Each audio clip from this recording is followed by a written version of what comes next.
మొన్న జరిగినటువంటి స్థానిక సంస్థల ఎన్నికలకు సంబంధించి చూసుకుంటే ఎంపీటీసీలు జెడ్పీటీసీలకు సంబంధించి అక్కడ గుర్తులేదు. ఎవరికి వాళ్ళు క్లెయిమ్ చేసుకున్నారు మా అకౌంట్లో ఎక్కువ పడ్డాయి అంటే మా అకౌంట్లో ఎక్కువ పడ్డాయి.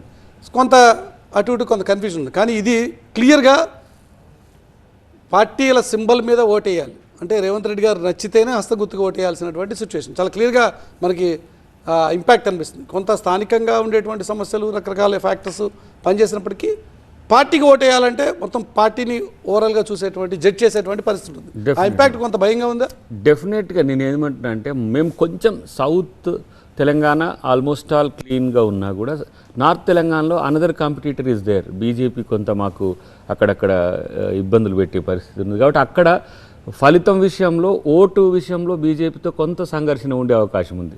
అంటే ఈ 8 మందిలో 4-5 మొత్తం ఎంపీలు అటువైపు ఉండట. అరవింద్ కానీ బండి సంజయ్ కానీ వీళ్ళంతా కొంత కోఆర్డినేట్ చేసుకున్నట్టుగా నాకు కనిపించింది. ఎందుకంటే నేను కరీంనగర్ వైపు సీఎం గారు కూడా చివరి నిమిషంలో ఇక క్యాంపెయిన్ కంప్లీట్ కావడానికి 1 గంట ముందు ఒక మీడియా సమావేశం ఏర్పాటు చేసి స్టేట్లో ఖచ్చితంగా అవునన్నా కాదన్నా ట్రయాంగులర్ కంటెస్ట్ ఇక్కడ జరిగింది అని చెప్పారు. సీఎంఏ చెప్పిన మాట అంటే బీజేపీ ఇంపాక్ట్ చాలా బలంగా ఉంటుందని చెప్పడం ద్వారా కొంత యాంటీ గమ్మస్ ఏదైనా ఉంటే దాన్ని స్ప్లిట్ చేయాలనే ఆలోచన మీద ఏమైనా? అది కూడా కాదు కానీ ఇప్పుడు వాళ్ళు లోకల్ బాడీస్లో బీజేపీ పెర్ఫార్మెన్స్ నాకు తెలిసి కొంత స్లోగా ఉంది. స్లో మీన్స్ చాలా డల్గా ఉంది. కానీ ఇప్పుడు వాళ్ళు పురపాలికల్లో వచ్చే వరకు నగరపాలికల్లో వచ్చే వరకు వాళ్ళ గుర్తుతో ఓటు వస్తున్నది కదా.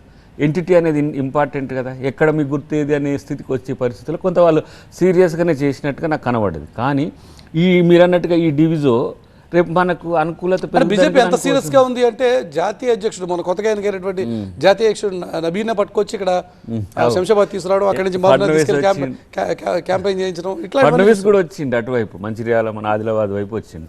సార్ వేరే యాక్చువల్లీ అమిత్ షా కూడా రావాల్సి ఉంటే లాస్ట్ మినిట్లో క్యాన్సిల్ చేసినట్టు. కానీ ఒకటి మాత్రం ఏంటంటే అది కాంగ్రెస్కు బెనిఫిట్ అవుతుందా నష్టమవుతుందా అనే దాని దగ్గర సిరిసిల్ల నేను చూసిన కదా.